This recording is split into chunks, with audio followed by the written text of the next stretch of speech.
Hey everyone, today I'm just doing an unboxing video for a change. I'll be doing a full review later on when I had time to actually test this out. But this is basically a standalone air purifier that you can put in your home, whose main purpose is to filter out common allergens such as dust and pollen. It's not going to filter out the coronavirus unless it's in the aerosol droplet form, but I do have this chart just for your educational reference by Century Air Systems, so you can kind of see what the HEPA filter is able to filter down to in terms of molecule size. Without further ado, let's just go ahead and get this out of the packaging. It's very straightforward. The main product is right there, just a little under 2 feet tall.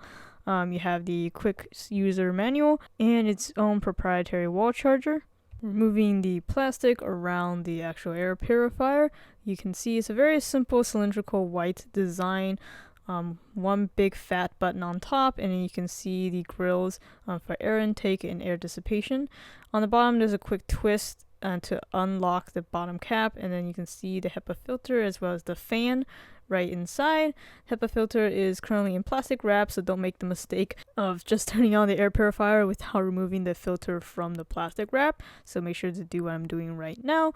Reinsert the bottom cap, twist to lock it back in place. Simple as that. Taking a quick closer look on the bottom, you can see there are 4 rubber black grips, so it won't slide around on a smooth surface. And now here I'm just inserting the proprietary power cable. There's a small hole on the very bottom that it slips right into, and then I just need to go ahead and plug it into my nearest wall outlet. Cable length is pretty sufficiently long. I think it's roughly about 5 feet in length. Operation's simple. You got that big fat power button right in the center.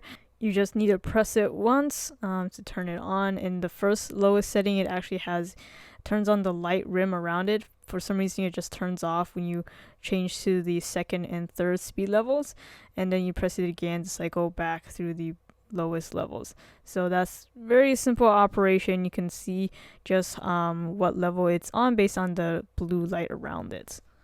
So that's it for this unboxing. Definitely stay tuned for my full review to just test out if this is truly worth your money. As usual, I have the product link in the description if you guys want to check it out prematurely. Otherwise, definitely subscribe if you aren't already.